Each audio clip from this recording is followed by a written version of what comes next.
Hey folks, Quilly18 here, and welcome to another episode of our tutorial for Stellaris Console Edition for complete beginners. In the last episode, we didn't really play the game much. We set ourselves up, we talked about a few basic concepts, and also talked about the user interface just a scooch. But in this episode, we are really truly going to be playing the game.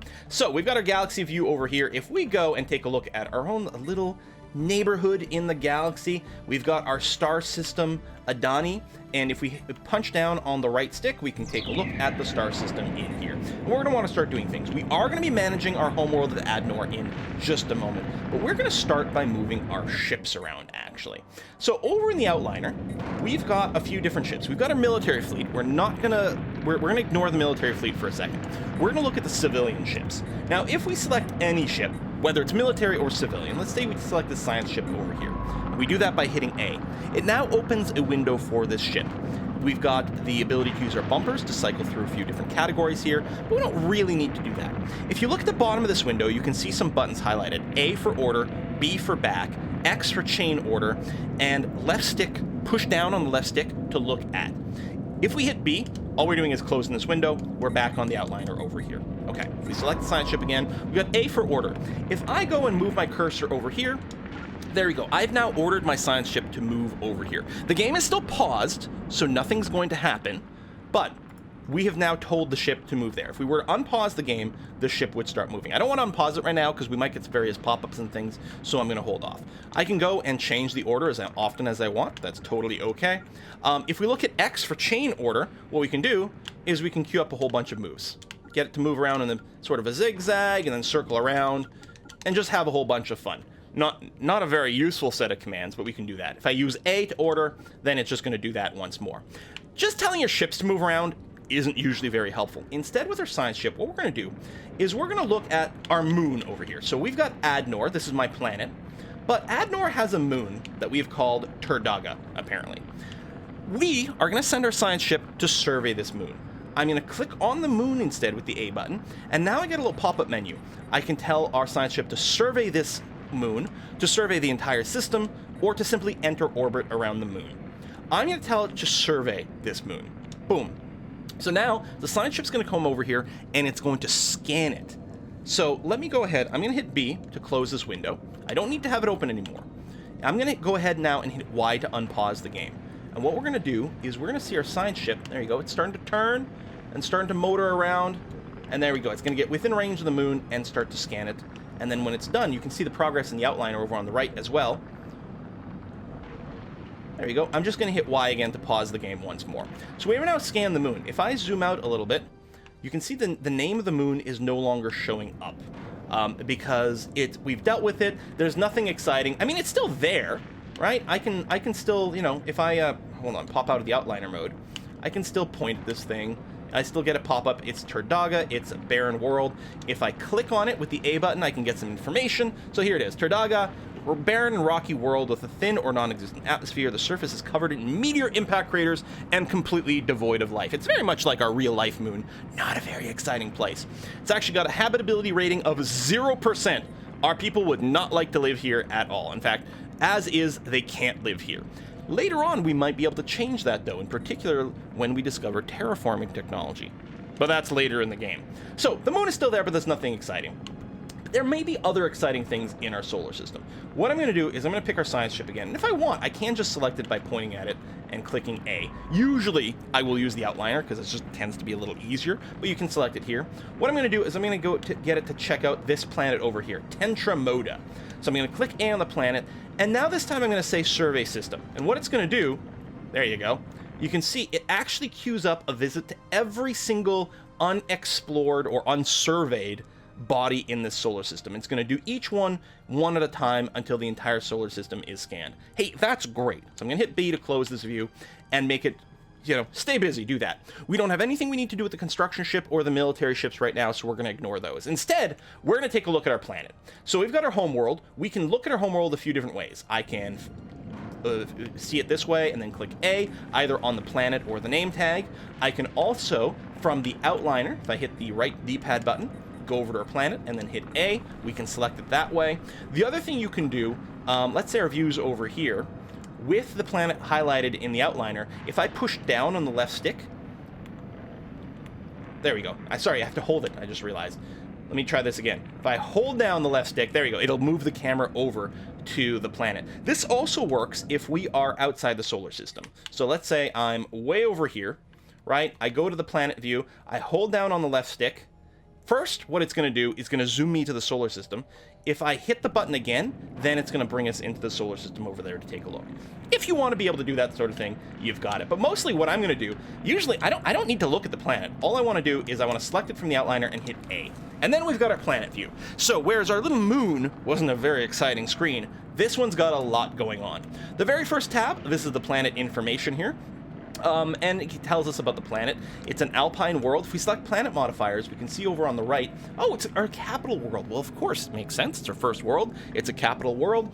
So as a capital world, it has reduced unrest. We have more border growth from out of it and more governing ethics attraction. Our people are very likely to toe the line with the government ethics. So, for example, our government is militarist. So on this planet, people are very unlikely to become pacifists. On our other planets, though, that becomes more and more likely. And that's going to lead to some interesting internal politics. We can look around here. So it's an alpine world. Great. We've got 100% habitability. Wonderful. It is a size 20 planet. We'll talk about what that size means in just a moment. And we've got our current population. We have a population of 8. Currently, our maximum population is 14. I will tell you this. Once we do a little bit of work on this planet, our maximum population will actually be 20. Size 20 planet, 20 max population.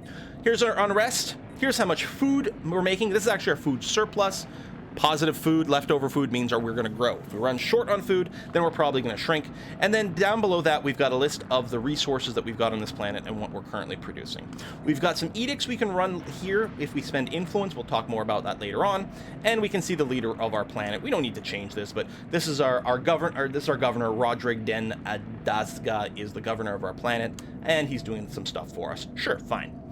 The big screen for a planet is, in fact, this surface screen. This is where you're going to spend like 99% of your time when you're looking at a planet. It's the surface screen you're going to care about. And that's the reason why, if I just select the planet over the right and hit A to select it, it automatically puts me to the surface screen because this is the important one.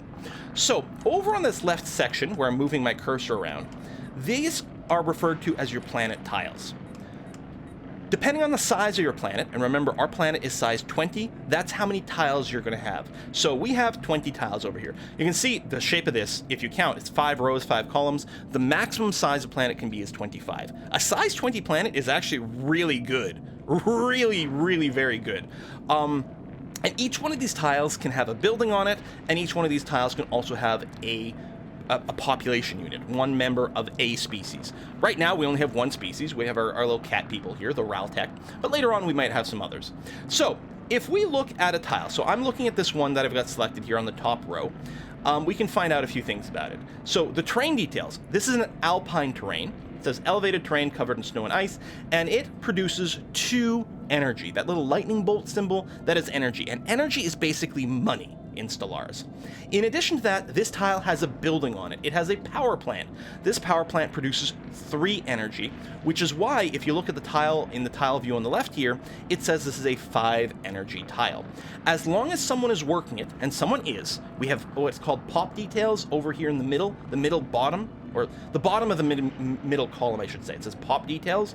We have some population working this tile. Therefore, this tile is producing 5 energy per month. This is the monthly production of this tile. At the end of every month, you are going to get income. If you look at the very top of the screen, not in the planet view, but the very top of the screen over here, you can see my total energy. So we've got some things that have maintenance costs, other things will produce income. As a result, right now, every month, I'm going to net 4 energy. So that 5 energy tile, a lot of it is going to go towards upkeep, but some of it is going to be stored as energy credits that we can then spend on other things here. So let me go back to the planet. So we've got that tile. As an example of a different tile, this one over here, this alpine terrain, so they're both called alpine terrain, but this one here has different resources. This has minerals and food on it. It doesn't have a building, and it doesn't have any person working. I can move people around. If I want to, whoop, hold on, it's X. I was like, hold on, I'm doing something wrong. If I take this person here working on this power tile, and I hit X, I can now move it to a different tile, like over here. So we get a few things going on. First of all, now this tile is being worked, which means I'm going to get 1 mineral and 1 food out of this tile every single month. We are no longer working this tile at all. So we're not getting this energy, and actually if you look at the very top of the screen, you can now see I'm going to be running a deficit of energy now. Instead of a surplus, I'm going to be running a deficit. That's not really great, is it? But we could do that if we wanted to. Now, usually you don't want your people working a tile without a building, because then you're only getting the base production of the tile. You really would like to combine it with a building as well. So we could do that. Over on the, if I hit A to select this tile, now I have a bunch of things I could do with this tile. If I go to the build button, then I can choose to build a building on this tile. Now, a bunch of these have these little exclamation marks, and why is that? Let's say I wanted to build... oh yeah, sorry. The exclamation mark here is because these buildings have maintenance, and the game's letting me know I'm already running a deficit. I'm already low on money per turn. We have negative income right now, and you want to build a building that has even more maintenance requirements. So this mining network building costs 1 energy per month. So are you sure you want to do this? You might go bankrupt. It's just a little note. You still can, but you've got a warning. But let's say what we want to do is we want to build a power plant. We've got no warning here that we are going to run out of money because, of course, a power plant makes money for us. However, if I hit select on the power plant, we will get one other warning here. Constructing a power plant on this tile will suppress collection of the resource 1 mineral, 1 food. What's the deal here? If you build a building on a tile, anything on that tile that the building doesn't already produce stops working. I know it's a little bit of a hard thing to like wrap your head around, but because the power plant generates energy, anything that's not energy on this tile, i.e. the minerals and the food, will not work anymore. This will also happen, so this we're looking at the tile here with the food and the energy, but if I go over to just the food tile, we'll get the same warning for the power plant. It's not going to give us food. If I go and try to build a mining network, it'll tell you again, oh, this doesn't do food. If we try to build a hydroponics farm, that's totally cool because we're building a food building on a food tile. So it says, okay. Now the thing is, you can build, I'm just going to cancel this. You can build whatever you want on any tile you want, but generally speaking, you'll often want to match the building with the resource, especially if it's a really good tile. Like this is a 3 food tile. If we build anything other than a food building on this, we lose 3 food. That would hurt a lot.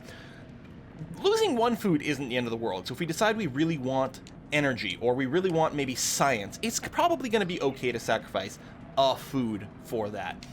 And in fact, on this planet, every single one of the tiles happens to be producing something. So no matter what, we're probably going to lose out on some sort of resource. On some planets, some of the tiles might be blank. That means you can build anything you want on there willy-nilly and you won't lose anything. On the other hand, it means there's nothing to gain. So that's actually worse.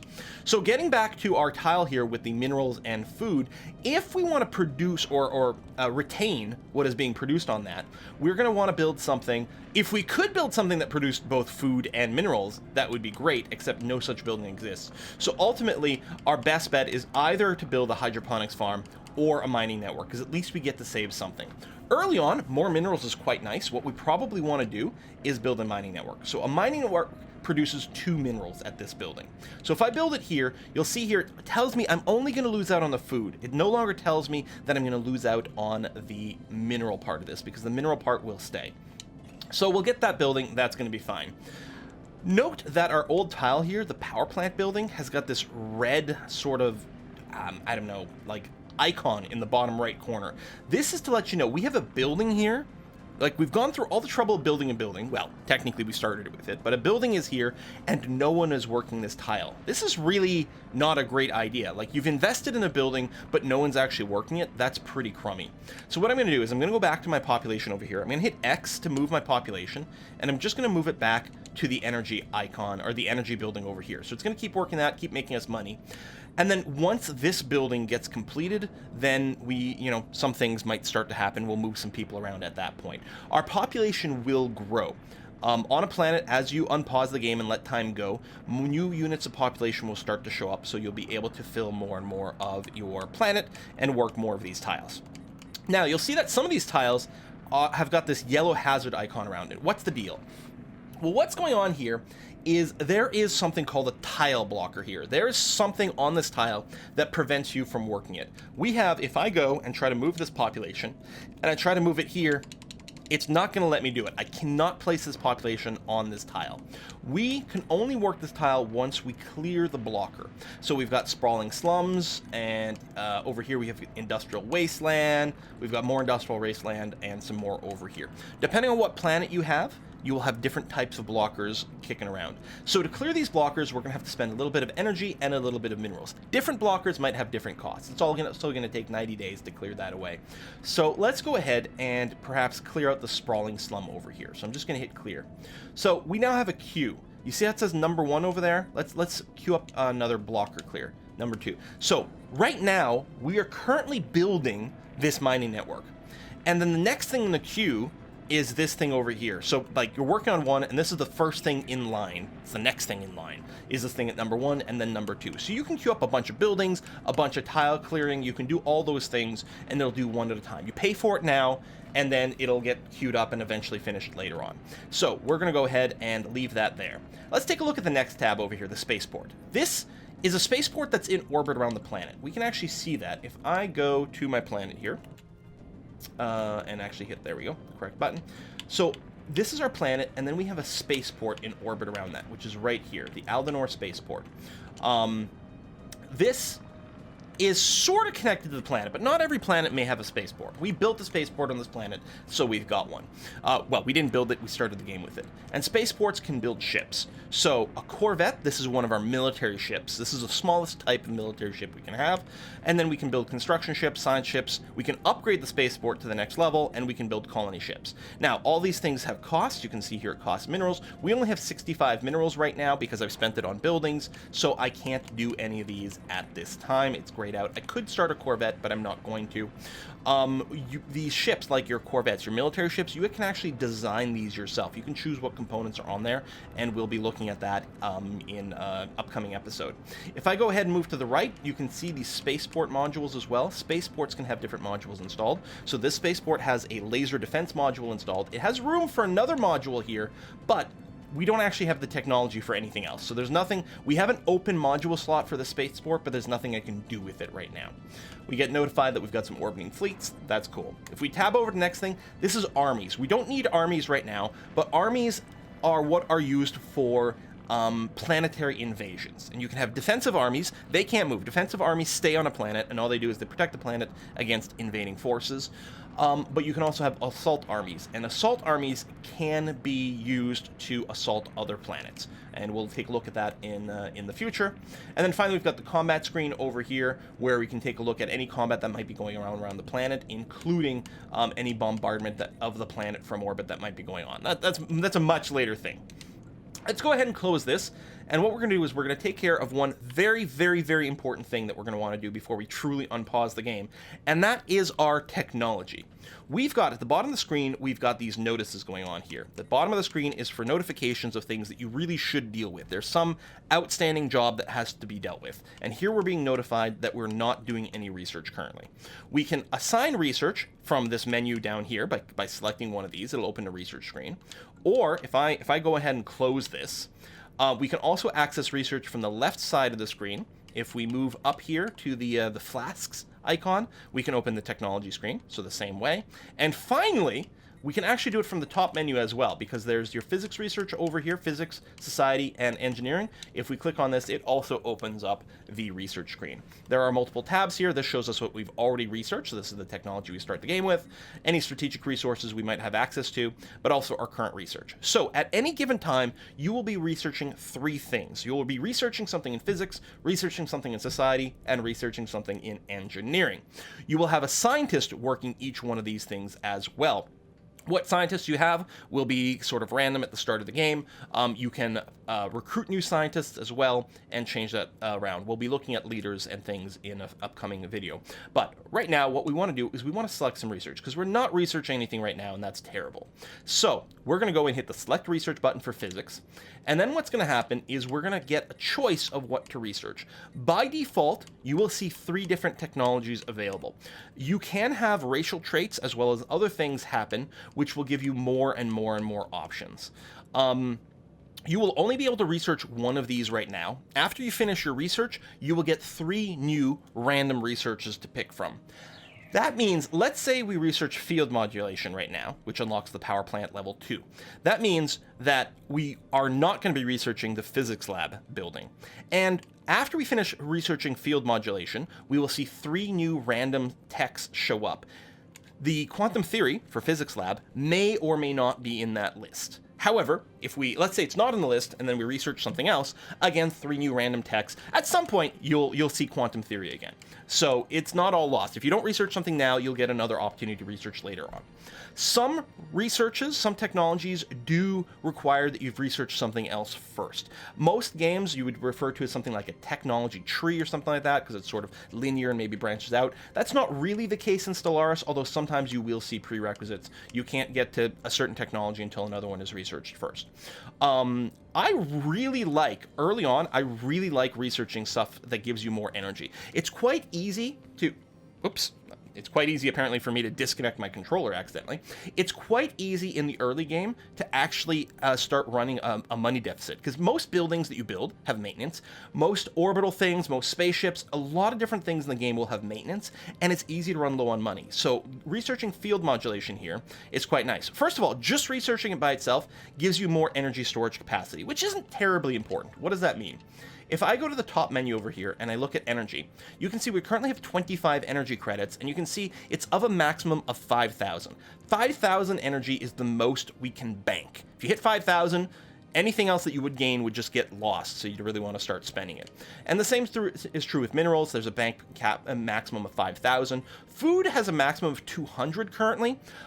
You can change this via policy. Food works a little bit differently. If you hit your maximum, and you're still producing food, it doesn't get wasted. Instead, what it does, it makes your population continue to grow faster. So hitting your food maximum is actually fine. Influence has a maximum of 1,000 here. Unity doesn't have a maximum, but it's because when you hit certain milestones in Unity, that unlocks certain things, so it works differently. But anyway, all that to say that in our physics research screen here, there we go.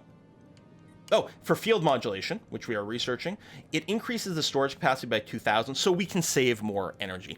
It's not a huge deal, but it will be, kind of nice. The big thing is unlocking the power plant building 2. So we have currently, if we go back to our planet here, if we go to Adnor, oh, I'm using the wrong button. If we go to Adnor, on this tile here, this tile we were looking at earlier, right, has a power plant level 1. A power plant level 1 adds 3 energy to that tile. A power plant level 2 will add, I believe, 4 energy to that tile. So this tile, instead of producing 5, would start to produce 6 once we upgraded the building. So researching building upgrades, very, very, very nice. So I really like the field modulation upgrade. That's going to be great. All right, let's take a look at our society research. So society will have a couple of different categories, generally speaking. You can think of it as like societal research, things that might make your people happier, or here's an example, space doctrine, or a doctrine of space combat. This will give us more naval capacity. So, we're doing study, we're improving our administration, we're improving our leaders, we're improving our bureaucracy. These are things you'll find in society research. You will also find things like genetic modification and things that affect colonization and how comfortable you are on different planets. You will find that all in the society research. In terms of what's most important to research here, it does vary. Right now, we're nowhere near our naval capacity. We have 3 ships out of a maximum of 14. Like, we don't need any more naval capacity right now. Biolab, so this is an upgrade to the science building. Your default science building that you can build on a planet tile, generates 1 of each science. So 1 physics, 1 society, and 1 engineering. The Biolab one is an upgrade to the basic science lab that makes it produce 1 extra society research. It's fine, although it's quite expensive to maintain at 1.5 credits per building. So that's going to be okay. It's going to be something you're going to want, but you don't necessarily need to get it right away, although science is really nice. Planetary unification seems really great to me. So this gives us 1 extra influence per month. At the top of the screen, you can see we generate 3 influence per month. Influence isn't something you generally produce from buildings. Mostly, until you get things like factions, we'll talk about those later on, but mostly you're going to be getting 2 to maybe 4 influence per month, basically the entire game. So +1 influence is actually huge. This is very, very, very powerful. It also unlocks a new edict. We haven't talked about what edicts are, but we'll take a look at that in just a second.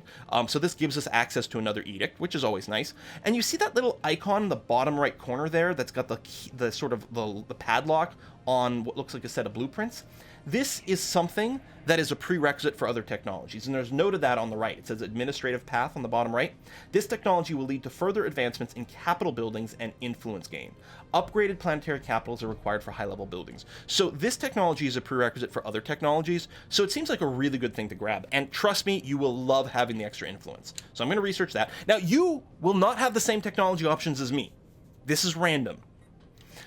Engineering over here. So engineering will be, well, here's an engineering facility. It's just like the biolab. It gives us more engineering research if we want. This will have lots of ship components, for example, ion thrusters over here. It also has certain advances in robotics, and powered exoskeletons is on the robotics path. So by itself, this gives us more army damage. That's ground troops, not spaceships, but ground troops. It also increases our mineral output. We are better at mining, so we'll get a few more minerals. Hey, that's really nice. And it leads to robotic stuff. This is free. It doesn't require us to build a building to take advantage of it. It's just more minerals, period. Big fan of that, so I'm going to research that. And you can see it's going to take different amounts of time for different researches. So each one of these researches needs 360 science points, but we are getting slightly different science points. You can see at the top of the screen, we're getting 7 society research per month and only 6 of the other 2. But even though we have 6 of the other 2, so you would think that the field modulation and the powered exoskeletons would get researched at exactly the same rate. Why are the powered exoskeletons a little faster?